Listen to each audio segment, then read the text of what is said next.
మన చరిత్ర మన గతాలు యూట్యూబ్ ఛానల్ను చూస్తున్న ప్రేక్షకులకు నా యొక్క నమస్కారం. ఈరోజు మనం మొదటి ప్రపంచ యుద్ధం గురించి క్లుప్తంగా తెలుసుకుందాం. అయితే మనం దీనిని సులువుగా నేర్చుకోవడానికి 8 భాగాలుగా విభజించి నేర్చుకుందాం. మీకు మా వీడియో నచ్చినట్లయితే బెల్ ఐకాన్ ప్రెస్ చేయండి, ఆల్ నోటిఫికేషన్పై క్లిక్ చేయండి, వీడియోను లైక్ అండ్ షేర్ చేయండి అండ్ సబ్స్క్రైబ్ చేసుకోండి. మొదటి ప్రపంచ యుద్ధంలో మొదటి భాగం యుద్ధానికి గల కారణం. అసలు యుద్ధానికి గల కారణం ఏంటో ముందు మనం తెలుసుకుందాం. ఆస్ట్రియా హంగేరీ సింహాసనానికి వారసుడైన ఆర్చ్డ్యూక్ ప్రాజ్ ఫెర్డినాండ్ను 1914 జూన్ 28న సరయేవో నగరంలో యుగోస్లావ్ జాతీయవాది గ్రవీలో ప్రిన్సిస్ హత్య చేయడంతో జూలై సంక్షోభం తలెత్తింది. ఈ హత్యను స్పందనగా జూలై 23న ఆస్ట్రియా హంగేరీ సెర్బియాకు అల్టిమేటం ఇచ్చింది. దానికి సెర్బియా ఇచ్చిన సమాధానం వారిని సంతృప్తిపరచలేదు. దాంతో రెండు దేశాలు యుద్ధానికి సిద్ధపడ్డాయి.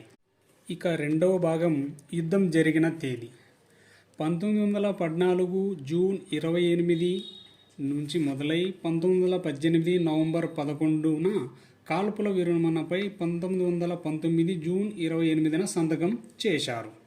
మొదటి ప్రపంచ యుద్ధం 1914 జూలై 28న మొదలై 1918 నవంబర్ 11న ముగిసింది.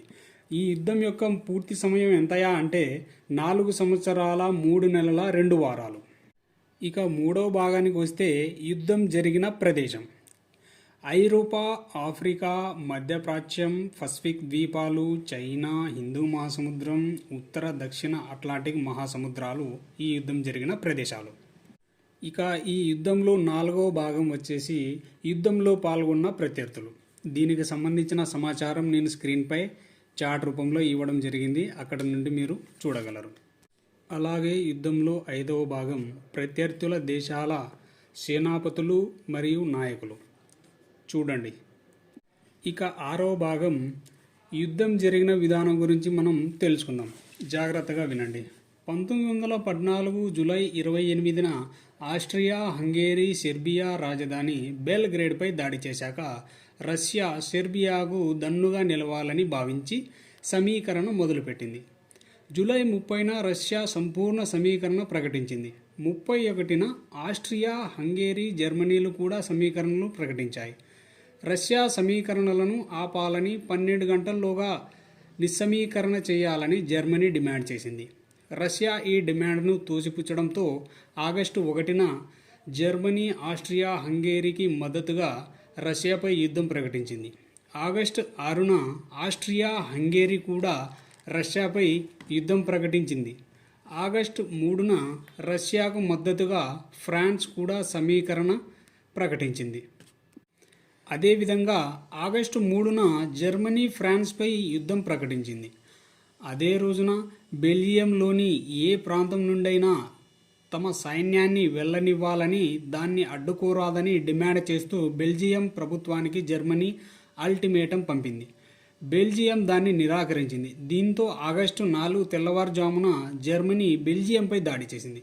1839 లండన్ ఒప్పందం ప్రకారం బెల్జియం రాజు బ్రిటన్ సహాయం కోరాడు. బెల్జియం తటస్థతను జర్మనీ గౌరవించాలని బ్రిటన్ డిమాండ్ చేసింది. జర్మనీ సమాధానం సంతృప్తికరంగా లేనందున 1914 ఆగస్టు 4న బ్రిటన్ జర్మనీపై యుద్ధం ప్రకటించింది. ఇక 1915లో సెర్బియా ఓడిపోయినప్పటికీ రొమేనియా 1916లో మిత్ర రాజ్యాల శక్తులలో చేరింది. 1917లో ఓడిపోయింది. రష్యాలో 1917 ఫిబ్రవరి విప్లవం తరువాత జార్డిష్ నిరంకుశత్వాన్ని తొలగించి తాత్కాలిక ప్రభుత్వం ఏర్పడింది.